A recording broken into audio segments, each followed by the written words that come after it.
Network कितनी तरह के हो सकते हैं? अगर हम लॉजिकल नेटवर्क टाइप देखें तो एक होता है वर्क ग्रुप नेटवर्क और दूसरा होता है domain network. Work group network का मतलब क्या है? वर्क बाय डिफॉल्ट जब भी आप कोई ऑपरेटिंग सिस्टम डाल के सिस्टम को नेटवर्क में लाते हैं तो वो वर्क ग्रुप का मेंबर होता है। Work group means that type of network where no one is server और क्लाइंट, मतलब कोई भी सर्वर या क्लाइंट नहीं होता है। ईच सिस्टम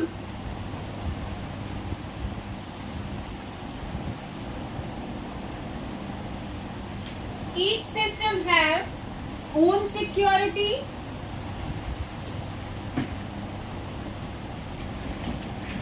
ओन मैनेजमेंट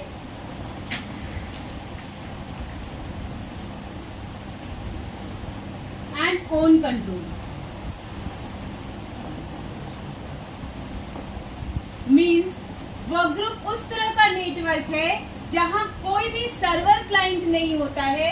हर सिस्टम के पास अपनी सिक्योरिटी, अपना मैनेजमेंट, अपना कंट्रोल होता है। कोई किसी दूसरे के सिस्टम को मैनेज नहीं कर सकता है। Then what is domain? Domain is that type of network where at least a server exists, where at least a server exists। मतलब डोमेन उस तरह का नेटवर्क है जहां कम से कम, एटलीस्ट का मतलब कम से कम एक सर्वर जरूर हो। एक से ज्यादा हो सकते हैं लेकिन कम से कम एक तो होगा ही होगा। Means network, domain network is that type of network where at least a server exists and other system work like client। और बाकी सिस्टम्स कैसा काम करेंगे? उसके क्लाइंट का काम करेंगे। Server system have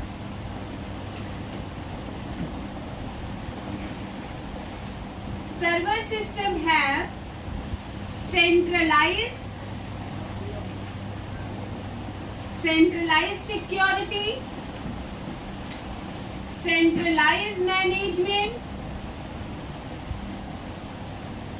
and centralized control। यानी सर्वर सिस्टम के पास सेंट्रलाइज सिक्योरिटी, सेंट्रलाइज मैनेजमेंट और सेंट्रलाइज कंट्रोल होता है। दो टाइप के नेटवर्क है, वर्क ग्रुप और डोमेन। वर्क ग्रुप के अंदर हर सिस्टम के पास अपनी सिक्योरिटी, अपना मैनेजमेंट, अपना कंट्रोल है, जबकि डोमेन नेटवर्क के पास सेंट्रलाइज सिक्योरिटी, सेंट्रलाइज मैनेजमेंट और सेंट्रलाइज कंट्रोल है। मैंने आपको बताया कि डोमेन में दो तरह के सिस्टम्स हैं, एक है सर्वर और दूसरा है क्लाइंट। सर्वर और क्लाइंट दो तरह के सिस्टम बताए। ये दो तरह के सिस्टम में ऑपरेटिंग सिस्टम भी अलग अलग होते हैं। अब हम डोमेन नेटवर्क, सर्वर के अंदर हम पूरा मैनेजमेंट किसका देखेंगे? डोमेन को कैसे मैनेज किया जाता है, कैसे सिक्योर किया जाता है और उसके डिफरेंट सर्वर्स कौन से। तो डोमेन का मतलब है एक हमारा सर्वर और दूसरा है हमारा क्लाइंट। सर्वर जो ऑपरेटिंग सिस्टम यूज करता है उसे कहते हैं NOS और जो क्लाइंट ऑपरेटिंग सिस्टम यूज करता है उसको कहते हैं COS। NOS stands for network operating system और COS stands for client operating system. अगर हम सर्वर की जनरेशन देखें, हम यहाँ पर क्या देख रहे हैं, माइक्रोसॉफ्ट के सर्वर के बारे में पढ़ने जा रहे हैं। तो हम माइक्रोसॉफ्ट के अगर सर्वर की सीरीज देखें तो सबसे पहले आया था विंडो एनटी सर्वर, फिर आया विंडोज 2000, फिर आया विंडोज 2003 सर्वर। ये सारे सर्वर है, window NT server, 2000 server, 2003 server, Windows 2008 server, 2012 server, 2016 server, 2019 server, 2022 server. ये आपके सारे एनओएस ऑपरेटिंग सिस्टम है, सबके आगे सर्वर वर्ड ऐड होता है। क्लाइंट ऑपरेटिंग सिस्टम की बात करें तो window XP, Windows 7, window 8, 8.1, window 10, window 11 सारे क्लाइंट ऑपरेटिंग सिस्टम है। लेकिन इसके साथ नोट करके लिख लीजिएगा कि जो होम एडिशन है, स्टार्टर एडिशन है, होम बेसिक है, होम प्रीमियम है, इन सब को हम क्लाइंट नहीं बना सकते। इसका मतलब हमें प्रोफेशनल चाहिए, अल्टीमेट चाहिए या एंटरप्राइज एडिशन चाहिए जिसे हम क्लाइंट बनाएंगे। यहां तक क्लियर हो गया एनओएस ऑपरेटिंग सिस्टम और सीओएस ऑपरेटिंग सिस्टम क्या होता है। हमें सर्वर बनाने के लिए एक सर्वर ऑपरेटिंग सिस्टम चाहिए होगा और क्लाइंट बनाने के लिए हम कोई भी क्लाइंट ऑपरेटिंग सिस्टम यूज कर सकते हैं। लेकिन अगर हमारे पास दो सर्वर ऑपरेटिंग सिस्टम है तो हम एक एनओएस को सर्वर बना लेंगे और दूसरे को क्लाइंट भी बना सकते हैं। यानी एनओएस को हम एज अ सीओएस यूज कर सकते हैं, लेकिन सीओएस को as a network operating system use नहीं कर सकते। ओके, अब हम बात करते हैं सर्वर की। सर्वर ऑपरेटिंग सिस्टम, आपने एक सिस्टम लिया और सर्वर ऑपरेटिंग सिस्टम इंस्टॉल कर लिया। जो भी सर्वर ऑपरेटिंग सिस्टम आपको यूज करना था वो सर्वर ऑपरेटिंग सिस्टम आपने ले लिया, 2012, 2016, 2019 जो आपको यूज करना है। एक एनओएस ऑपरेटिंग सिस्टम केवल ऑपरेटिंग सिस्टम होता है, केवल ऑपरेटिंग सिस्टम होता है। इसे हमें डोमेन का सर्वर बनाना पड़ता है। डोमेन के सर्वर को हम क्या वर्ड देंगे, डोमेन कंट्रोलर। डोमेन सर्वर को हम जो वर्ड देंगे वो क्या होगा, डोमेन कंट्रोलर। क्योंकि इसमें आपको कंफ्यूजन हो जाएगा, एनओएस को भी आप क्या कह रहे हो, नेटवर्क ऑपरेटिंग सिस्टम, यानी 2012 सर्वर डाल रखा है, वो केवल ऑपरेटिंग सिस्टम है। हम उसे किसमें कन्वर्ट करेंगे, डोमेन कंट्रोलर में, यानी पूरे डोमेन को कंट्रोल करने वाला सिस्टम। डोमेन कंट्रोलर में कन्वर्ट करने के लिए किस चीज की जरूरत पड़ेगी, रूल्स देखिए। सबसे पहले तो आपको एक एनओएस ऑपरेटिंग सिस्टम चाहिए, ये इंस्टॉल करेंगे। ये इंस्टॉल करने के बाद दूसरा आपका काम क्या है, एनओएस ऑपरेटिंग सिस्टम को नेटवर्क में लाएंगे। नेटवर्क में लाने के लिए आपको स्टैटिक आईपी एड्रेस देना होगा। स्टैटिक आईपी एड्रेस देंगे। अब ये नेटवर्क में आ गया, बिना नेटवर्क में लाए आप कभी भी उसे डोमेन कंट्रोलर कॉन्फ़िगर नहीं कर सकते। तो स्टैटिक आईपी एड्रेस आपने डाल दिया। स्टैटिक आईपी एड्रेस डालने के बाद तीसरा काम आप सबसे पहले क्या करेंगे कि उसके ऊपर active directory domain services ADDS का एनवायरमेंट डालेंगे। ADDS stands for active directory domain services. Active directory domain services environment देता है एक्टिव डायरेक्टरी को कॉन्फ़िगर करने के लिए।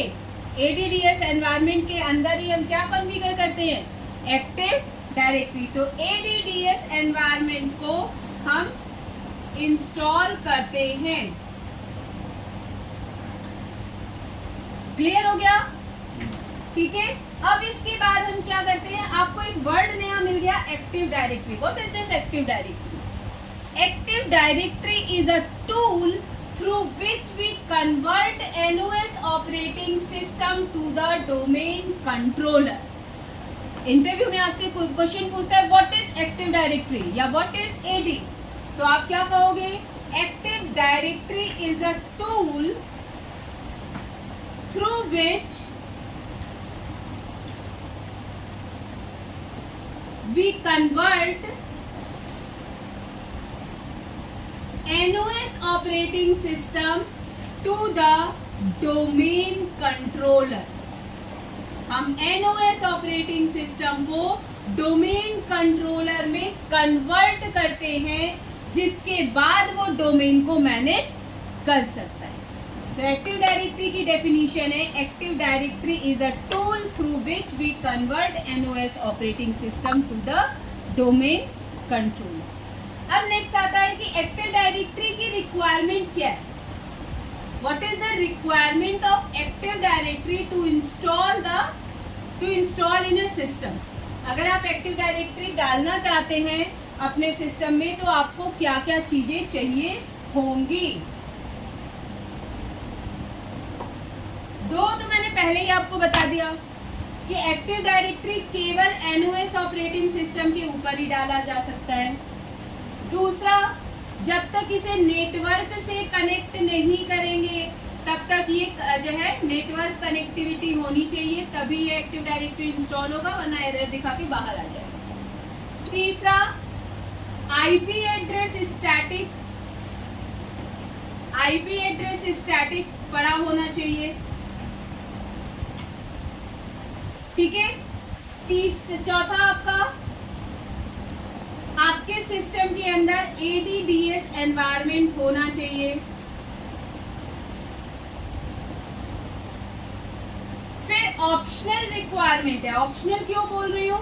क्योंकि अगर ये चीज नहीं है तो आप एक्टिव डायरेक्टरी के साथ में भी इसे इंस्टॉल कर सकते हैं। That is your DNS। बिना DNS के एक्टिव डायरेक्टरी काम नहीं करता। तो आप ऑप्शनल है कि अगर आपके पास DNS है नेटवर्क में, तो उसे हम अपने डोमेन कंट्रोलर के सिस्टम से डेलीगेट करवा लेंगे। अदरवाइज DNS एक्टिव डायरेक्टरी के साथ हम इंस्टॉल कर देंगे। तो DNS आपके सिस्टम में होना चाहिए, तभी आप एक्टिव डायरेक्टरी इंस्टॉल कर सकते हैं। क्लियर है? इसके बाद आपका क्वेश्चन है, आप खुद से सर्च करिए कि विंडोज 12 के लिए मिनिमम हार्डवेयर रिक्वायरमेंट क्या है। विंडोज 12 के विंडोज सर्वर इंस्टॉल करने के लिए मिनिमम हार्डवेयर रिक्वायरमेंट क्या होती है, यानी सिस्टम के अंदर क्या मिनिमम कॉन्फ़िगरेशन होनी चाहिए, तब आप 2012 इंस्टॉल कर सकते हो। ठीक इसी तरह अगर आप 2016 करना चाहते हो तो आपके सिस्टम के अंदर मिनिमम हार्डवेयर रिक्वायरमेंट क्या होगी, तभी आप 16 इंस्टॉल कर सकते हो। इसी तरह 2019 के अंदर क्या आपकी मिनिमम है, 22 के अंदर क्या है, जो भी आप सर्वर, जो भी ऑपरेटिंग सिस्टम लोड कर रहे हो उसकी खुद की मिनिमम हार्डवेयर रिक्वायरमेंट आपको पता होनी चाहिए। उस पर आप NOS इंस्टॉल करिए, उसे नेटवर्क से कनेक्ट करिए, IP एड्रेस डालिए, ADDS इंस्टॉल करिए, फिर आप जाके उस पर एक्टिव डायरेक्टरी इंस्टॉल कर सकते हो और उसे डोमेन कंट्रोलर सर्वर का बना सकते हो। ठीक है।